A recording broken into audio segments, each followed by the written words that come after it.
الله وصوم رمضان وحج بيت الله الحرام. فدليل الشهادة قوله تعالى شهد الله أنه لا إله إلا هو والملائكة وأولو العلم قائما بالقسط لا إله إلا هو العزيز الحكيم ومعناها لا معبود بحق إلا الله. Jawab rahmatullah, di landasan yang kedua Asy-Syaikh rahimahullah ta'ala menjelaskan tentang ma'rifatu din Islam bil adillah, yaitu mengenal agama Islam disertai dengan dalil-dalil. Al-Islam jemaah sekalian agama satu-satunya yang diridhai Allah Subhanahu wa ta'ala. Oleh karena itu siapapun yang beragama dan selain Islam maka dipastikan agama tersebut tidak akan diridhai dan tidak akan diterima oleh Allah Subhanahu wa ta'ala. Allah berfirman, "Innad dina 'indallahi al-Islam." Sungguhnya agama yang diridhai Allah adalah Islam. Barang siapa yang mencari agama selain Islam maka Allah tidak akan menerima darinya. Allah berfirman, وَمَنْ يَبْتَغِي غَيْرَ الْإِسْلَامِ دِينًا فَلَنْ يُقْبَلَ مِنْهُ وَهُوَ فِي الْآخِرَةِ مِنَ الْخَاسِرِينَ. Dan barang siapa yang mencari agama selain Islam maka Allah tidak akan menerima darinya dan dia di akhir kelak termasuk orang-orang yang merugi. Dan ini bermakna Islam yang umum, artinya Islam yang dibawa oleh seluruh nabi dan rasul. Sejak zaman Nabi Adam AS sampai Nabi penutup Muhammad SAW, mereka semuanya membawa agama al-Islam. Barang siapa yang memilih Islam sebagai agamanya maka dia akan diterima oleh Allah Subhanahu wa ta'ala. Jika tidak maka tidak akan diterima. Adapun Islam yang Syekh maksud di kitab ini adalah Islam yang bermakna khusus, yaitu Islam yang dibawa oleh Nabi SAW. Artinya barang siapa yang mengikuti agama Nabi Muhammad SAW, syarat yang beliau bawa, maka dialah orang Muslim. Adapun umat-umat yang mengikuti risalah atau kenabian sebelum Muhammad SAW, maka jika mereka tidak mengikuti agama Muhammad SAW, tidak mengikuti syariat Muhammad SAW, maka tidak akan diterima, atau dengan kata lain mereka tidak dikatakan sebagai seorang Muslim. Siapapun dia yang tidak mengimani kenabian Muhammad SAW, beliau bawa Islam, maka dia tidaklah termasuk orang yang Islam. Rasulullah SAW bersabda seperti yang sahih, "Walladzi nafsu Muhammadin biyadihi la yasma'u bi ahadin min hadhil ummah." Demi jiwaku berada di tangannya, tidaklah seorang dari umatku ini mendengar tentang diriku, artinya mendengar bahwa Nabi diutus membawa Islam, Yahudiyyun wa Nasraniyyun, bagi yang Yahudi atau Nasrani, thumma yamutu wa lam yu'min billadzi ursiltu bihi, kemudian dia tidak beriman kepada risalah yang aku diutus dengan Islam, illa kana min ashabin nar, dia mati dalam kondisi tidak mengimani risalah Muhammad SAW, maka dia termasuk penghuni neraka. Jadi Islam yang bermakna khusus adalah Islam yang dibawa oleh Nabi SAW, sehingga setelah beliau diutus maka setiap manusia tanpa terkecuali harus mengimani beliau sebagai Nabi dan mengikuti agama yang beliau bawa. Siapapun yang tidak mengimaninya maka bukanlah dia seorang Muslim. Siapapun dia. Kemudian saya menyebutkan apa itu Islam artinya. Ya, beliau mengatakan al-Islamu al-istislamu lillahi bitauhid, berserah diri kepada Allah dengan tauhid. Berserah diri kepada Allah dengan at-tauhid. Manusia dalam hal ini ada tiga golongan. Yang pertama, mereka man aslama lillahi wahdahu, mereka hanya berserah diri kepada Allah saja. Mereka orang-orang yang muslim sejati. Mereka itu orang-orang yang beruntung, hanya berserah diri kepada Allah saja. Ya, Allah berfirman, "Wa anibu ila rabbikum wa aslimu lah." Dan kembalilah kepada Rabb kalian dan berserah dirilah kepadanya. Ini belum pertama, orang yang hanya berserah diri kepada Allah Subhanahu wa taala. Yang kedua, man aslama lillahi wa li ghairihi. Orang-orang yang berserah diri kepada Allah dan juga kepada selainnya. Fahaulai humul musyrikun. Maka mereka itulah orang-orang yang musyrik. Artinya apa? Mereka beriman kepada Allah, tapi mereka juga berserah diri kepada selain Allah, beribadah kepada Allah, juga beribadah kepada selain Allah, beribadah kepada berhala, beribadah kepada jin. Itu orang musyrik. Yang pertama, muwahhid, orang yang bertauhid. Mereka hanya berserah diri, tunduk hanya pada Allah Ta'ala. Yang lawan kedua, di samping mereka berserah diri kepada Allah, mereka pun berserah diri kepada selain Allah, dan ini suatu kemusyrikan. Yang ketiga, maistakbara an istislami lillahi azza wa jalla, wa haula'i baina mumtani' wa baina munazi' lillahi ta'ala. Golongan yang ketiga, mereka itu orang-orang yang tidak berserah diri kepada Allah, tidak mengakui Allah.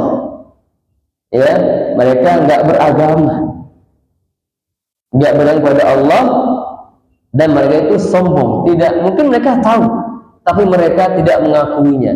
Dan itu seperti orang ateis yang mereka tidak mengetahui adanya Tuhan. Jadi al-istislamu lillahi bitauhid itu makna pertama dari Islam. Jadi orang muslim itu artinya orang yang berserah diri secara totalitas hanya pada Allah Subhanahu wa taala bitauhidi, dengan mentauhidkannya, mengesakannya dalam beribadah kepadanya, dalam mengakui segala perbuatan Allah berkaitan dengan penciptaan, mengatur alam semesta, menghidupkan, mematikan, ya, memberi rezeki dan seterusnya. Dan juga meyakini Allah memiliki nama-nama yang husna dan sifat-sifat yang maha mulia dan tinggi. Ini poin pertama tentang Islam. Jadi kalau kita mengakui sebagai seorang muslim, maka poin pertama yang kita perhatikan, apakah kita sudah istislam atau belum?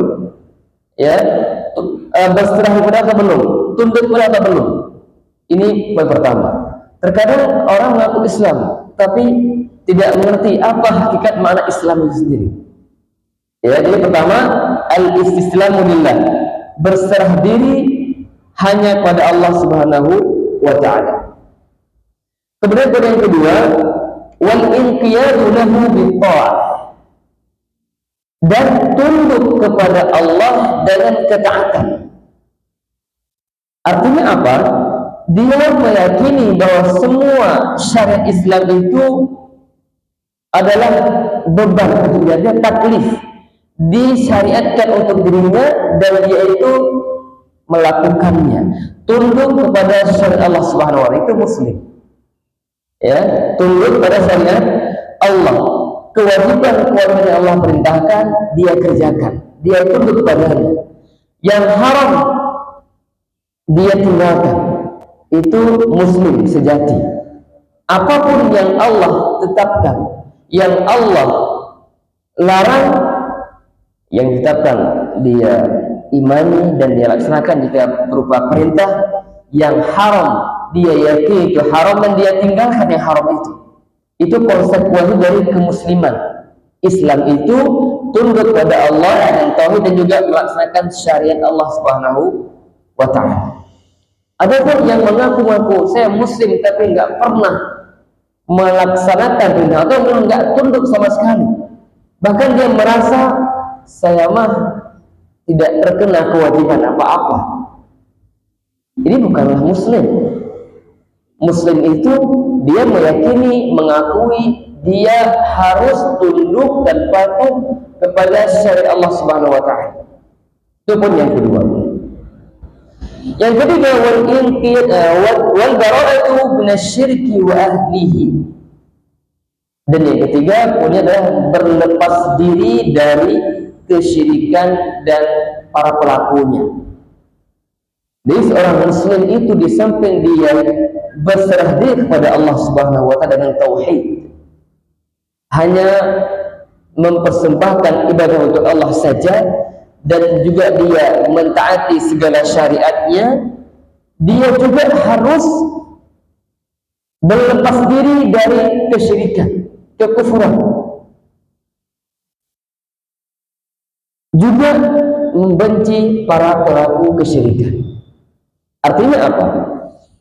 Seorang muslim yang sejati, dia harus membenci segala bentuk kesyirikan, peribadatan kepada selain Allah.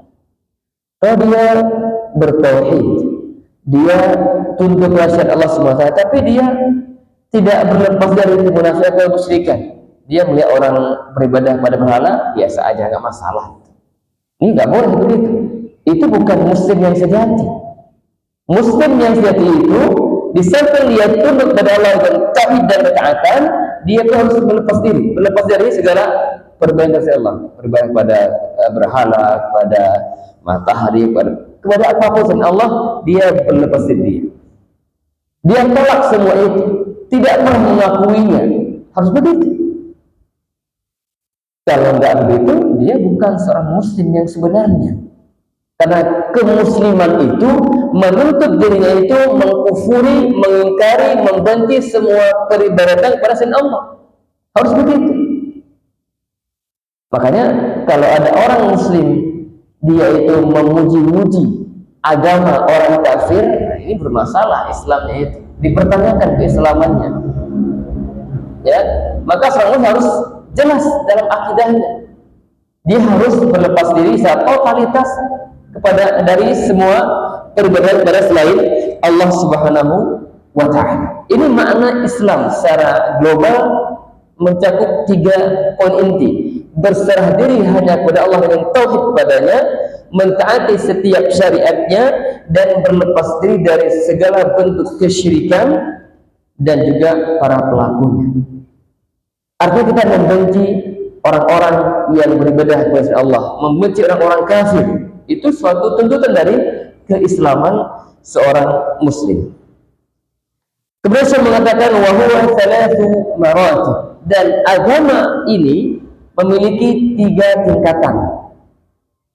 Jadi ad-din, agama yang disebutkan dalam bahasa Jibril, ya, atakum yu'allimukum dinakum, Jibril datang mengajarkan agama kalian.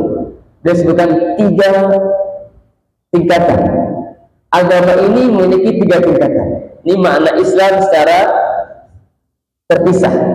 Jika disebutkan Islam berkaitan dengan Islam, iman dan ihsan, maka Islam dalam hal ini bermakna lebih mengerucut pada rukun Islam, perbuatan-perbuatan yang bersifat zahir. Rasul mengatakan, wa huwa ad-din thalathu maratib, ada 3 tingkatan.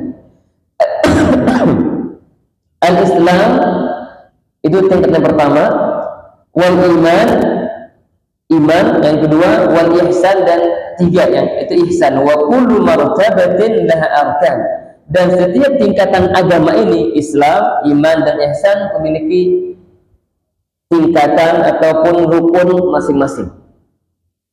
Ada di antara ulama menggambarkan tentang 3 level ini, ya. Lingkaran besar itu Islam. Kemudian lingkaran yang kedua, lebih kecil, itu iman. Dan lingkaran yang ketiga lebih kecil lagi dalam iman itu ada al-ihsan. Artinya apa? Ketika seorang itu dia masuk Islam, dia masih dalam lingkaran yang luas. Makanya ketika orang Arab, orang Badui datang ke Islam, mengatakan qalatil a'rabu amanna. Orang Arab Badui datang ke Nabi SAW mengatakan, amanna, kami telah beriman. Allah katakan kepada Rasul, Qul lam tu'minu, kalian itu sejatinya belum beriman. Walakin qulu aslamna, tapi katakanlah kami telah Islam. Ini level dibedakan antara Islam dan iman. Artinya Islam itu masih umum sekali, hanya berkaitan dengan mereka baru masuk Islam, baru melakukan amalan yang zahir. Sedangkan iman belum menghujam seperti mereka. Sehingga Nabi ingkar ucapan mereka amanna. Tapi Nabi katakan aslamna, kami telah masuk Islam. Itu baru yang pertama, yang besar. Ketika Islamnya semakin baik, semakin kuat, keyakinan semakin menancap dalam hati, maka itu masuk level kedua, al-iman, mukmin. Semakin dahsyat keimanannya itu, semakin dahsyat keyakinannya semakin kuat, dia akan semakin level al-ihsan, lebih detail, lebih dalam lagi. Sehingga level itu ihsan tertinggi, di bawahnya ada iman, ada al-islam. Kata para ulama, setiap muhsin pasti dia mukmin, pasti dia muslim. Setiap mukmin pasti muslim, tapi belum muhsin. Ya, setiap muslim belum tentu dia di level mukmin, apalagi di level ihsan. Ini level di agama secara umum. Ya, maka seorang itu ketika dia mengatakan keluar dari Islam, itu berarti apa? Sudah keluar dari lingkaran pertama, selesai. Dia bukan lagi seorang muslim. Nanti insya Allah akan dibahas di buku-bukunya itu tentang pembatal masa keislaman itu. Baik, kita kembali ke perkataan Syekh. Jadi agama ini ada 3 tingkatan, ada Islam, ada iman, ada ihsan. Rasul mengatakan sa'arkanul islami khamsatun, maka rukun Islam itu ada 5. Ya, jadi ketika 3 kata ini digandingkan, disebutkan secara beriringan, maka Islam dimaknai dengan makna rukun Islam, amal-amal zahir. Seperti saya katakan dari Jibril ketika Jibril bertanya, ya Muhammad, akhbirni al-Islam. Wahai Muhammad, kabarkan kepadaku tentang Islam. Apa jawab beliau? An tashhada la ilaha illallah, rukun Islam dia sebutkan. Akhbirni al-iman, beliau menjawab tentang rukun iman. Akhbirni ihsan, beliau menjawab tentang ihsan. Ini level agama. Syahadatu an la ilaha illallah wa anna Muhammadar Rasulullah wa iqamus salati wa ita'uz zakah wa shaum Ramadan wa hajju baitillahil haram. Maka rukun Islam itu ada 5. Yang pertama syahadatain, bersaksi bahwa tiada sesembahan yang berhak disembah kecuali Allah dan Muhammad sallallahu alaihi wasallam Rasul Allah, utusan Allah Subhanahu wa taala. Wa iqamus shalah, mendirikan salat, wa ita'uz zakah, mengeluarkan zakat, wa shaum Ramadan, berpuasa di Ramadan, wa hajju baitil haram, dan berhaji ke Baitillah al-Haram. Fadalil syahadah, dan dalil syahadah, beliau mengatakan qauluhu ta'ala syahidallahu annahu la ilaha illahu wal malaikatu wa ulul ilmi qa'iman bil qist la ilaha illahu al-azizul hakim. Allah bersaksi bahwa tiada Tuhan, tiada sesembahan yang berhak disembah kecuali Dia. Ini Allah sendiri yang bersaksi bahwa Dia itu satu-satunya zat, satu-satunya sembahan yang berhak disembah. Wal malaikah, dan juga para malaikat bersaksi hal yang sama, bahwa Allah satu-satunya Tuhan yang berhak disembah. Wa ulul ilmi qa'iman bil qist, para ulama yang menegakkan keadilan itu pun mereka bersaksi bahwa Allah itu satu-satunya Tuhan yang berhak disembah. La ilaha illa huwal azizul hakim, tiada ilah yang berhak disembah kecuali Dia yang Maha Perkasa lagi Maha Bijaksana. Ini dalil tentang bahwa Allah satu-satunya zat, satu-satunya sesembahan, satu-satunya Tuhan yang berhak disembah. Adapun selainnya maka tidak berhak disembah. Kata saya, wa ma'naha, dan artinya, arti la ilaha illallah la ma'budu bihaqqin illallah. Tidak ada sesembahan yang disembah, yang berhak disembah kecuali Allah.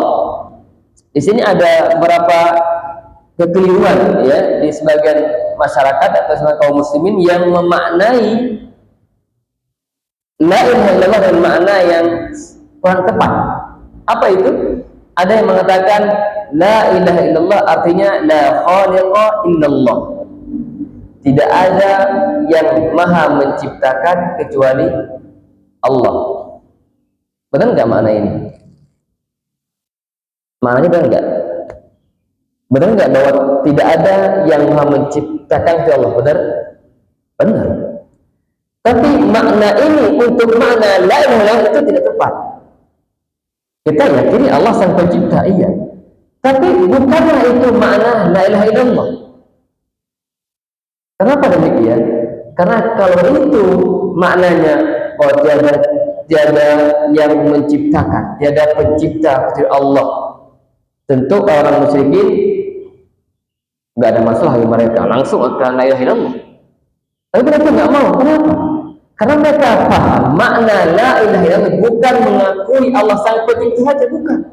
Karena orang musyrikin itu sejak awal mereka meyakini Allah yang menciptakan, Allah yang menghidupkan, Allah yang merezeki, mereka yakini itu. Tapi kenapa ketika mereka qulu la ilaha illallah tuflihu, katakan la ilaha illallah, niscaya kalian akan beruntung. Mereka apa kata mereka?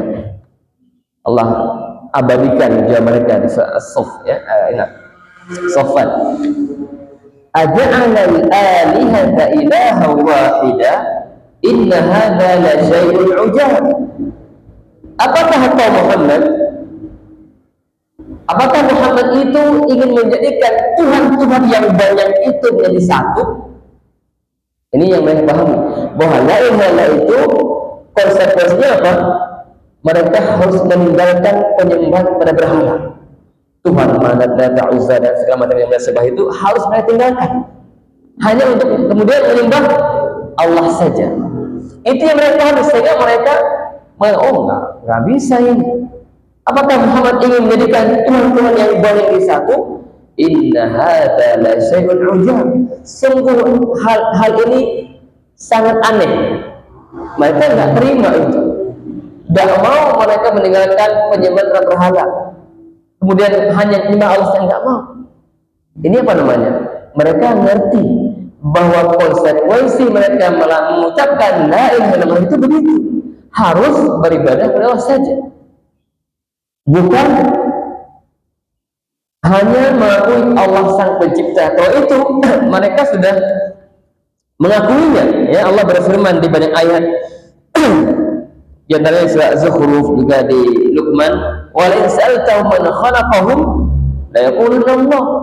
Jika engkau Muhammad bertanya pada mereka siapa yang menciptakan mereka, apa jawab mereka? La yaquluna Allah.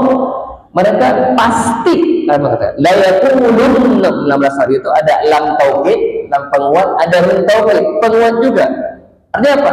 Pasti benar-benar mereka akan mengatakan Allah yang menciptakan kami, ya Allah. Mereka ikhlas itu. Allah berfirman, "Wa yas'aluhum man khalaqas samawati wal ardh la yaquluna Allah." Jika kau tanya mereka siapa yang menciptakan langit dan bumi, la yaquluna Allah, mereka pasti akan mengatakan Allah. Dan banyak ayat yang semakna dengannya, di mana mereka itu mengakui terkait dengan Allah yang menciptakan, yang mengatur, yang menghidupkan, itu mereka akui. Tapi untuk menyembah hanya Allah saja, itu yang mereka tolak. Sehingga kata Syekh ini itu makna la ilaha illallah yang benar adalah la ma'budu bihaqqin illallah. Tidak ada sesembahan yang berhak disembah kecuali Allah. Kalau dimaknai juga tiada Tuhan selain Allah. Ini pertama makna demikian ini kurang tepat juga. Kenapa? Ini makna yang kedua yang mungkin bagi kita masih begitu maknanya. La ilaha illallah tiada Tuhan selain Allah. Seakan-akan semua Tuhan itu ya Allah. Apapun yang disembah itu yaitu Allah. Itu konsep maknanya. Atau bahwa tidak ada Tuhan kecuali Allah bisa bermakna meniadakan keberadaan Tuhan selain Allah. Itu benar enggak? Sekarang kita lihat di dunia ini banyak Tuhan-Tuhan yang disembah, benar enggak? Ada nyembah berhala, nyembah bintang, ada nyembah matahari, ada nyembah kebo, ada nyembah sapi, ada nyembah setan. Itu semua sembahan. Dan Allah yang Quran menyebutkan ada sembahan selain Allah Subhanahu wa taala. Tapi semua itu apa? Batil. Semua itu batil, tidak berhak disembah. Makanya Allah berfirman dengan tegas di dua ayat yang berbeda, dzalika bi annallaha huwal haqq. Dia Allah, itulah Allah yang diseru, yang hak. Wa anna ma yad'una min dunihi huwal batil. Adapun yang mereka seru selain Allah itu adalah Tuhan-Tuhan yang batil. Jadi makna la ma'budu bihaqqin illallah, tidak ada sesembahan yang berhak disembah kecuali Allah. Itulah makna yang tepat yang didukung oleh Al-Qur'anul Karim dan Sunnah Nabi sallallahu alaihi wasallam. Ini makna la ilaha illallah. Jadi harus tambahkan kata yang berhak. Ya, yang ditambahkan berhak. Bukan yang lainnya. Jadi yang hak disembah, sesembahan yang berhak disembah hanya Allah Subhanahu wa taala. Lalu melanjutkan la ilaha nafiyan jami'a ma yu'badu min dunillah. Inna Allah muthbitan al-ibadata lillahi wahdah la syarika lahu fi ibadatihi kama annahu laysa lahu syarikun fi mulki. Nah, la ilaha illallah ini memiliki dua rukun. An-nafyu wal itsbat. Bahasa Arab gitu ya. An-nafyu itu peniadaan. Meniadakan keberhakan semua Tuhan selain Allah. La ilaha, tiada Tuhan yang berhak disembah, ini peniadaan. Illa, kecuali Allah. Ini itsbat, penetapan. Menafikan semua Tuhan selain Allah, menetapkan hanya Allah Tuhan yang berhak disembah. Itu rukun an-nafyu wal itsbat. Menafikan dan menetapkan. Menafikan semua sesembahan selain Allah, ditolak semua itu, ditetapkan hanya Allah saja Tuhan yang berhak disembah. Dialah yang berhak disembah, tidak boleh disekutukan dengan sesuatu apapun itu. Baik itu dengan seorang malaikat, nabi, atau siapa pun, enggak boleh. Allah berhak ibadah, yang lain tidak berhak ibadah. Kita udah di pernah di awal kitab ini bahwa Allah la yarda, tidak akan pernah ridha disekutukan dengan siapapun, dengan apapun, walau itu malaikat yang didekatkan, nabi yang diutus, tidak. Karena ibadah khusus hak Allah Subhanahu wa taala. Kama annahu laysa lahu syarikun fi mulki, sebagaimana Allah itu tidak ada sekutu dalam kerajaannya. Allah mengurus alam semesta ini ya sendiri, mengatur segalanya sendiri, tidak ada yang bersekutu dengan Allah Subhanahu wa taala. Ya, sebagaimana kita meyakini Allah tidak ada yang bersekutu dengannya dalam mengatur alam semesta, dalam menciptakan, menghidupkan dan seterusnya, maka kita pun meyakini Allah pun tidak ada sekutu ibadah bertidak. Allah hanya satu zat yang berhak disembah, la syarikalah, dan tidak ada sekutu baginya. Wa tafsiruha alladhi yuwaddihuha, dan tafsir atau ayat yang menjelaskan tentang makna di atas tadi itu qauluhu ta'ala, firman Allah Ta'ala, dan tafsir ayat ini menjelaskan makna yang disebutkan. Wa idh qala Ibrahimu li abihi wa qaumihi innani bara'um mimma ta'budun. Dan ingatlah ketika Ibrahim berkata kepada bapaknya, wa qaumihi, dan kaumnya. Tahu ya, kita harus sembah bapak Ibrahim siapa itu? Azar. Apa pekerjaannya? bikin patung. Bayangkan, masya Allah ya, seorang nabi bapaknya itu pemahat patung, itu luar biasa itu ya. Itu juga menakdirkan seorang nabi.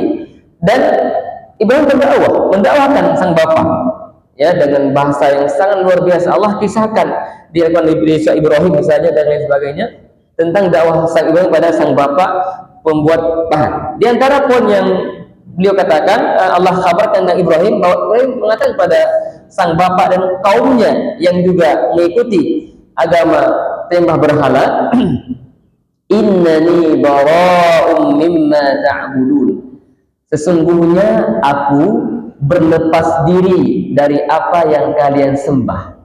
Di mana apa ini? La ilaha, meniadakan semua sembahan ya selain Allah. Apa yang mereka sembah, Ibrahim berlepas diri, nafi, berlepas diri dari semua sembahan yang mereka sembah, berhala-berhala yang mereka sembah. Illalladzi fatarani fa innahu sayahdin, kecuali, ini penetapan, illallah, kecuali dia zat yang telah menciptakanku. Siapa? Allah Subhanahu wa taala. Jadi Ibrahim menolak semua ibadah-ibadah yang mereka lakukan kepada Allah, dia berupa berhala, dan Ibrahim menetapkan hanya Allah lah yang menciptakanku, yang aku beribadah kepadanya. Kemudian di ayat yang lain beliau sebutkan, wa qauluhu ta'ala, qul ya ahlal kitab ta'alu ila kalimatin sawa'in bainana wa bainakum. Katakan Muhammad, wahai ahli kitab, ta'alu, kemarilah, ila kalimatin, menuju sebuah kalimat yang kalimat itu membuat kita itu sama ya antara kita dan kalian. Apa yang maksud? Alla na'budu illallah wa la nusyrika bihi syai'an. Kita tidak beribadah kecuali kepada Allah. Ini kalimat yang maksud. Wa la nusyrika bihi syai'an, dan tidak berbuat syirik kepadanya sedikit pun. Berarti ini mengajak kemana?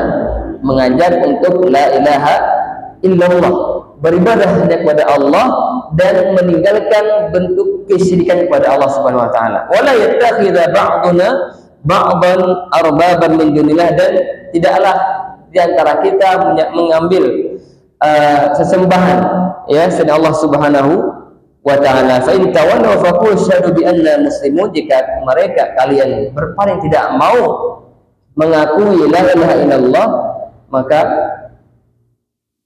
bersaksilah Muhammad, kami itu orang-orang yang berserah diri kepada Allah Subhanahu wa taala. Dan rahmatullah, para ulama menyebutkan bahwa la ilaha illallah ini memiliki syarat-syarat. Dan syarat ini adalah bagaikan anak kunci yang bergerigi, ya.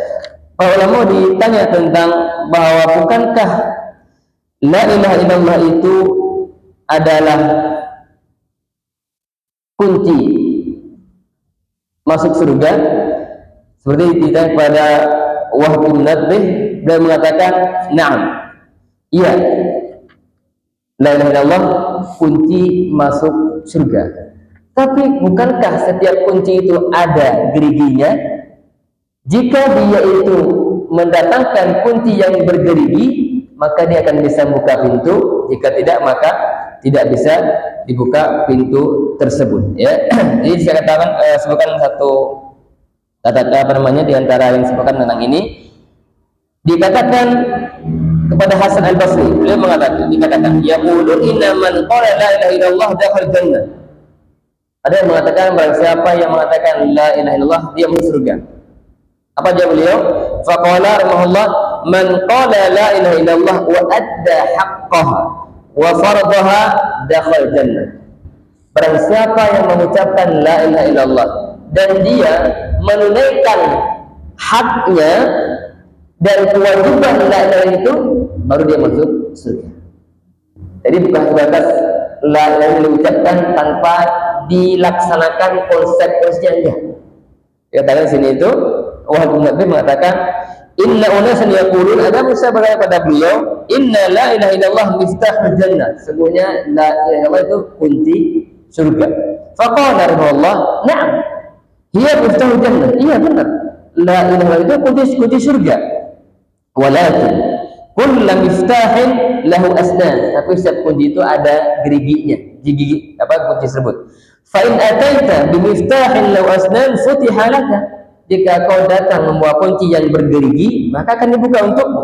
Wa illa lam yuftah laka, kalau tidak maka tidak akan terbuka pintu tersebut, ya. Nah, gerigi kunci ini maksudnya kata ulama adalah syarat la ilaha illallah. Maka la ilaha illallah itu akan bermanfaat bagi seorang muslim, seorang hamba, jika dia menunaikan 7 syarat.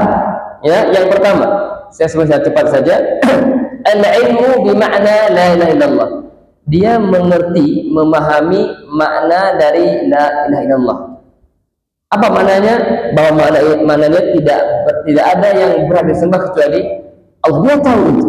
Maka seorang ketika dia mau masuk Islam, dia mau bersaksi asyhadu an la ilaha illallah, tapi dia nggak ngerti apa yang dia ucapkan, maka itu belum syahadat, itu nggak berlaku dirinya. Makanya kalau kita lihat itu ketika ada orang non Islam masuk Islam, itu kan diterjemahkan makna yang diucapkan itu apa, dia itu tahu apa yang diucapkan itu. Padahal itu yang nggak ada faedah, apa dia mau bersaksi tapi yang dia saksi nggak ngerti apa itu. Makanya ini syarat pertama, dia harus tahu apa yang dia ucapkan itu, maknanya apa konsekuensinya. Allah berfirman, inna man syahida bil haqqi wa hum ya'lamun, kecuali orang yang bersaksi dengan al-haq, la ilaha illallah, wa hum ya'lamun, dan mereka mengetahuinya. Fa'lam annahu la ilaha illallah, ketahuilah bahwa tiada Tuhan yang berhak disembah Allah. Jadi pertama syaratnya mengetahui makna la ilaha illallah. Yang kedua, yakin dengan kandungan makna la ilaha illallah. Jadi kalau ada orang yang bersyahadat la ilaha illallah itu, tapi dia ragu, saya kurang yakin apakah hanya Allah yang berhak atau bisa aja juga Isa boleh sembah juga gitu. Ini nggak sah. Harus dia yakin dengan makna bahwa hanya Allah yang berhak disembah. Itu baru bermanfaat saat tersebut untuk dirinya.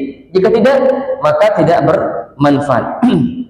Ya, disebutkan dalam sebuah hadis bahwa innamal mu'minuna alladzina amanu billahi wa rasulihi tsumma lam yartab.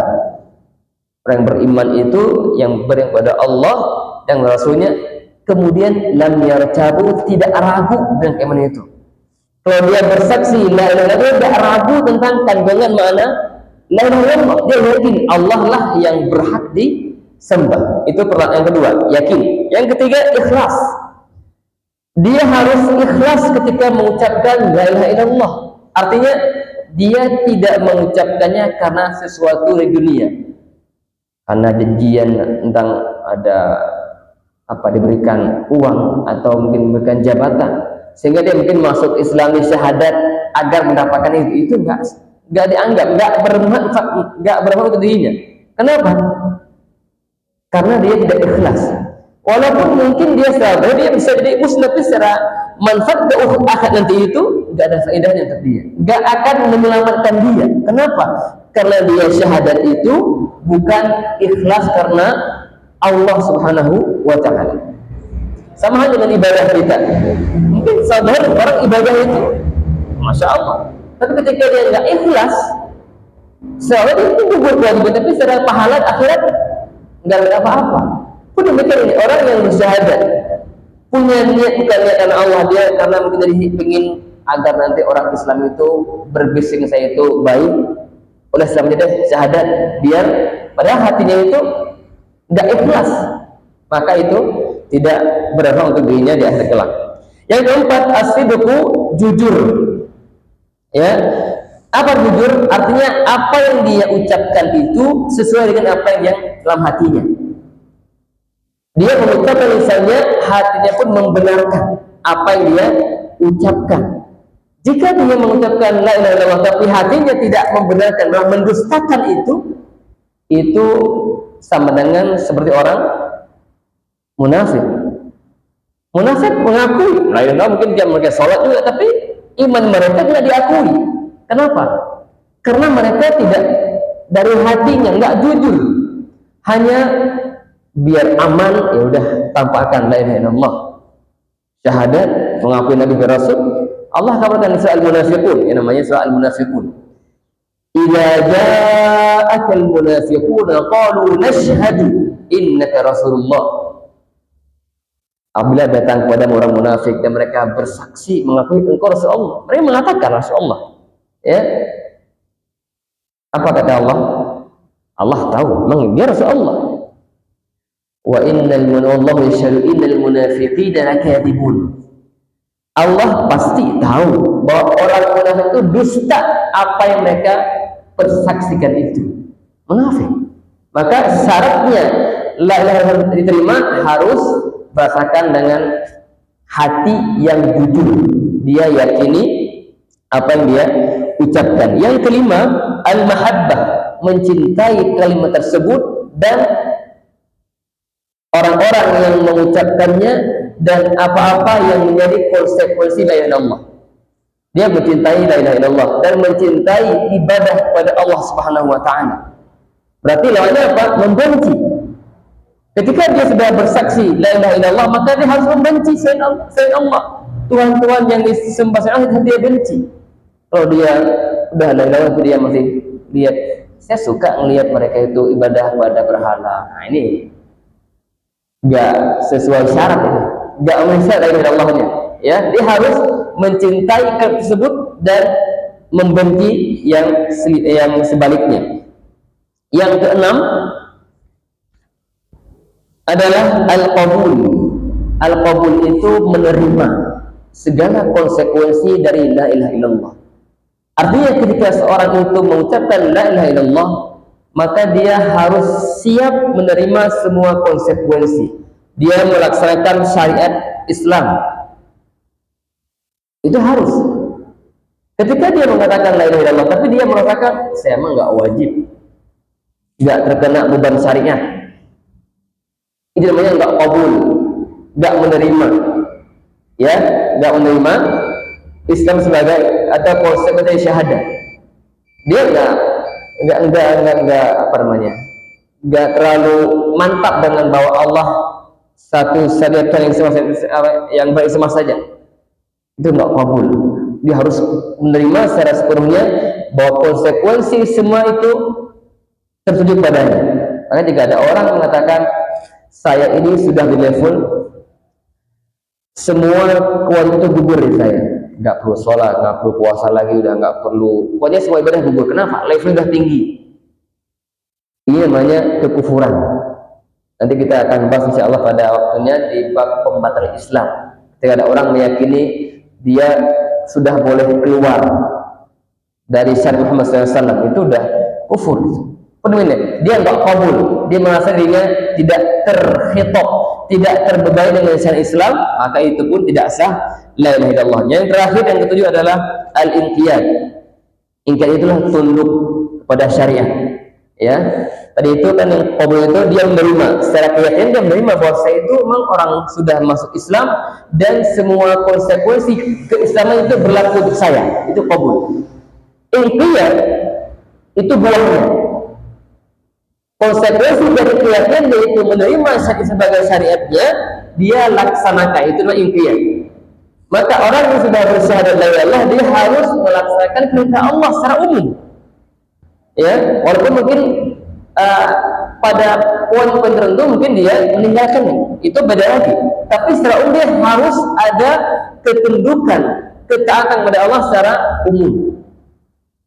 Tapi kalau dia syahadat itu nggak pernah beramal sedikit pun, nggak sholat, nggak puasa, nggak haji, nggak apapun nggak diamalkan, kayak ini tidak bermanfaat la ilaha illallahnya. Tapi jika seorang muslim yang sudah syahadatnya, tapi ada hal-hal amalan yang dia tinggalkan, Ramadan nggak puasa, ya, zakat jarang dikeluarkan. Ini dia muslim yang bermaksiat, tapi tak muslim. Lain-lain itu berhal di dirinya. Tapi kalau sudah ada itu tidak pernah beramal sedikit pun, padahal dia mampu beramal, ini yang tadi itu tidak bermanfaat baginya la ilaha illallah. Ini 7 syarat la ilaha illallah yang harus kita perhatikan dan kita belajar ini. Tapi jangan sekalian, ini tidak wajib dihafalkan oleh kita. Ini ulama jelaskan untuk diilmui. Mungkin ini sebagai beberapa ilmu tahu secara global, tapi bagi kita yang secara global awamun nas ke manusia itu yang paling pentinglah konsekuensi dari makna-makna yang itu diwujudkan. Bapak nggak perlu hafal makna la ilaha la ma'budu bihaqqin illallah, nggak penting itu buat kita semua. Cukup Bapak tahu bahwa hanya Allah yang berhak disembah, cukup dipahami itu. Ya, kita yakin bahwa itu benar adanya. Kita ikhlas, kita siap dengan semua syariat Islam, kita membenci semua kemusyrikan. Itu semuanya makna dari 7 syarat itu. Cukup. Adapun yang menghafal satu, misalnya ilmu yang kedua, yakin yang ketiga, asli rumah, itu cukup bagi mungkin kita sebagai guru atau yang para ilmu yang mungkin dia di ma'had, nggak apa-apa dia untuk menjelaskan. Tapi untuk orang-orang umum, cukup hanya dia mengerti kandungan konsekuensi dari saya itu sudah cukup. Jadi nggak ada kewajiban untuk menghafal, pulang ke rumah menghafal, ya nggak apa-apa kalau menghafal, tapi jangan sampai itu diterbebani. Ada PR dari masjid menghafal syarat la ilaha illallah, enggak PR ini. Ini sebatas disampaikan agar kita lebih memahami bahwa la ilaha illallah itu ada syarat yang harus kita terapkan dalam kehidupan kita agar la ilaha illallah itu bernilai untuk kita dan akan menyelamatkan kita nanti di akhirat kelak. Barangkali demikian yang disampaikan. Ada yang mau disampaikan, ditanyakan? Bangga.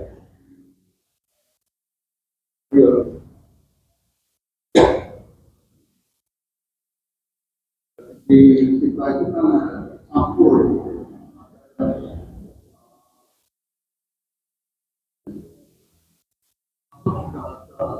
dari sebelumnya gitu.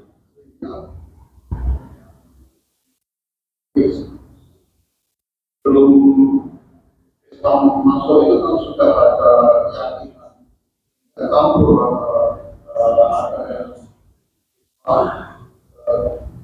kemudian juga sudah menyimpan dari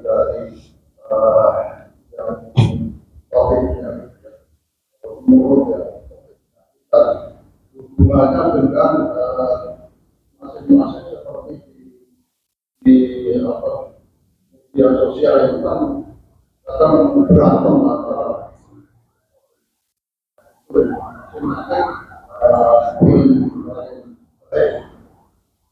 kan bagaimana hubungannya dengan kalau di surat Al-An'am 159 kan jelaskan kalau itu urusan namanya syirik, itu urusanku dan Allah, bukan urusanmu. Jadi kalau itu sebetulnya dipegang, itu kalau yang melakukan kalau langsung dalam